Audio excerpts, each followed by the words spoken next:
I've been thinking a lot about Dolly Parton the last couple of days for obvious and sad reasons, and the impact somebody can have on like an actual category of social. You know that she impacted. I learned this. I knew about the Imagination Library, but I didn't know um, that she had a measurable impact on literacy as a concept. I think across 5 nations. I learned that from Lindsay Ellis, so I'll link her wonderful video below. But the timing is kind of all coming together for me because, on the other hand, I just read an article in The Atlantic about the post-literate era that we're entering into. And as somebody who enjoys writing and has written a few books, including one that I'm feeling a little bit self-conscious about right now, today, if I'm being honest, my last one. It's kind of a tragic thing to be entering into a post-literate world. And can't stop seeing that. Now that I've seen it, I cannot unsee it. And today I'm going to a museum that my patrons voted for. My patrons vote on museums and restaurants. I'm actually going to a restaurant this evening. They voted on as well, one I was invited to. I'll tag that on at the end of this video. But I'm going to a museum right now dedicated to Valentin Aoui, I think is how you say it. The French with H's. I'm never sure. I'm going to find out. I'm going to a museum dedicated to him. So I will know shortly. But Valentin Aoui, what I do know about him before I go to this museum is that he opened Paris's first school for the blind.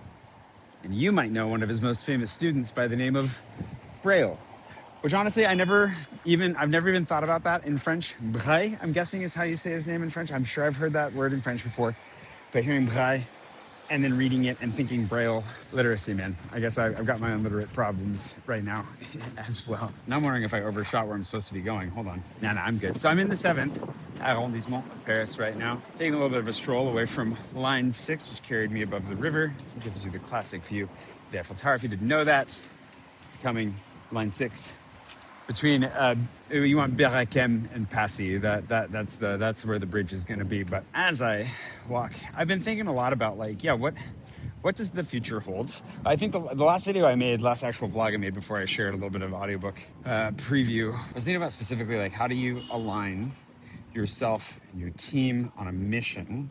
How do you redefine profit as not just money left over after expenses, but as furthering human flourishing, right? And going to a school for the blind, somebody who had a direct impact on educating vulnerable people on the heels of the death of an American icon who put her heart and soul into ending illiteracy. I think it's that kind of it's a helpful guide in some ways. The book that I just finished it. I actually finally finished it, Incorruptible, aligns with this in some ways too, as he highlights different companies that have managed to maintain their focus on their mission and not be corrupted by financial gravity. And I think Dolly Parton, and the way that Lindsay put it, is a really great example of this. Somebody is setting out to fight a social ill, not attacking a person or a group of people, but attacking something that plagues humanity. And in that way, I'm about to go see a museum about a guy who was trying to attack a similar problem, education, illiteracy, but brought on by an unnatural or an imposed state, blindness. And what's interesting is the story I did read was that what inspired him was he saw a bunch of blind people being ridiculed during, wait, is this the street I want? A group of blind men at Place de la Concorde in the 1700s. This guy, I do know, this guy got arrested multiple times during the Revolution because he was like the interpreter for the king. He spoke like 10 languages. And he was inspired because he saw a group of blind guys getting ridiculed during a religious festival. They had dunce caps put on them and were made to wear oversized like cardboard glasses, if cardboard's the right word. And yeah, they're just made fun of. And for whatever reason, that inspired him to try to help. And so he did. He founded a school here in Paris. Well, I'll let you know what I think when I get out of this. I have some thoughts already going into it because I'm thinking about Dolly Parton, because I'm thinking about being in a post-literate society, because I just watched a video essay about how people can't understand movies anymore. Like we're bad at watching movies now because we've been mistrained by superhero movies to misread cues as ambiguity that aren't ambiguous at all. I'm down a bit of a rabbit hole. So let's check out this museum. It is a private museum. It is free to enter, but you have to email them in advance to get into it. So I'll be sure to put the website link below. And if you're interested in doing it after I tell you about it, that's how you can do it. But that's all I know now. Let's see what I know after. All right, we got to start with Mireille. Mireille was my guide today. whose father was blind, and she is the custodian or the curator. There's always a siren as soon as I start talking, of course. She's retired and doesn't even live in Paris. She came in today just to do a couple of tours. So the first thing is, this is all in French. For those of you who don't speak any French, you can come. She said, you're welcome, but she'll be using translation tools to communicate, which is actually kind of the theme of the entire place. Like, so many different tools for translating between worlds, between people who can see and those who can't, or that struggle to. And I feel I'm leaving really inspired. I was in there for 2 hours. We had a good time. I told her I want to hear everything, and she was like, some people just want to hear about the tools, some people want to hear the history. I was like, give it to me, like, I'll take it all. And it was a lot. It was a ton. So Valentin Aoui, the story that I gave you earlier, turns out that he told many stories as to why he started the School for the Blind. Like, he met this person, or he saw this thing, or whatever. So there's a mystery behind that. Like, nobody really knows why he started the school, because he gave multiple like origin stories to it. But it came from meeting this woman who was an Austrian opera singer. She was an Austrian singer who was blind, but had her own method for writing to communicate with the sighted. And basically she would take like some felt or something soft, and she would put pins in it and use those pins to write in letters that then the sighted person could see. So she could feel it, they could see it. And ultimately that's what inspired him to raise text. So his invention was this press that they would use, his students would use. So his very first student was a blind beggar on the street who noticed when he gave him a coin, he called him back and said, you gave me way too much money. Like, this is way too much. And he realized, which seems crazy to me now, but back in the day, I guess this was a revelation, that this blind guy was able to tell the denomination of the coin in his hand just by feel alone. And so it was that combination of things for him that he's like, wait, we could teach people how to read just by touching things. And so he brought that kid in who was very capable of reading. They raised letters. He figured out how to do that. Then they taught him how to write by actually like sinking into metal the shapes of letters. And then it just went from there. She pulled out this book. Wow. From the 1800s that's on its way to South Korea. There's like an association there that's going to put it on display. She let me touch this book that's basically 200 years old. And part of the reason that it is so durable is because they used a very fibrous paper in order to preserve the raised elements of the letters, right? They would put it into a press the letters into it while it was wet, and then dry it. And she told me that they figured they could actually put the pages back to back if they allowed them to dry a little bit back to back, and then create, what is that, duplexed pages, duplex printing.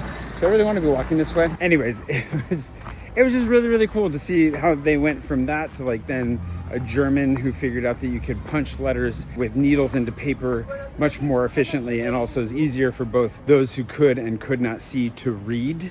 So by touch and by sight is just easier to read. And then fast forward decades, and Braille walks in as a 10-year-old student and is given these systems, and he's the first person who cannot see who is given this task. And that's a big part of the story, right? Is that everybody that started this journey before him were sighted people, were people who were not visually impaired, who were trying to create something for people who were visually impaired. And then this kid who unfortunately was blinded in an accident in his father's work studio, was a leather worker at the age of 3, joins the academy at the age of 10, which was the minimum age requirement, she told me, is handed these systems that have been developed to try and write. Like, they had their ways of punching in multiple, you'll recognize it looks very much like what Braille ended up becoming, right? Had all these different systems for writing that were a little bit clunky, but also they just didn't read, or they didn't work quite so well as they could.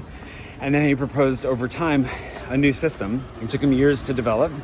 He put in the effort, and he created something that is still with us today, 200 years later, that is just, I think, incredible. So the whole experience was one of both people putting their own money and reputation on the line. There were a lot of different examples of technologies she showed me that did not work. There are others, like the reason I thought about translation, where it was like you have either a Braille keyboard or like a Latin, I don't know what you call it, like a visual keyboard, that as you push the buttons, it prints in the opposite language it's not even a language, right? It's the same language, but it's that's, I think that's what's kind of breaking my brain in a way, is seeing how, even though she was saying the vocabulary that you use for like reading and for seeing and for all these things doesn't change, but it is such a different universe. And obviously it's a universe I've never had to inhabit myself, but seeing the amount of effort that went into innovating, like, okay, so there's just something about seeing the amount of work that went into developing these technologies and advancing them piece by piece over the course of history in order to make advancements to help people just live normal lives in a world where they are at one disadvantage, and then to bring forth their other advantages, like in music and their tactile abilities, and like just this beautiful sense of humanity. And I think what's really cool is that Mireille exemplifies this in her own way. Her father was blind.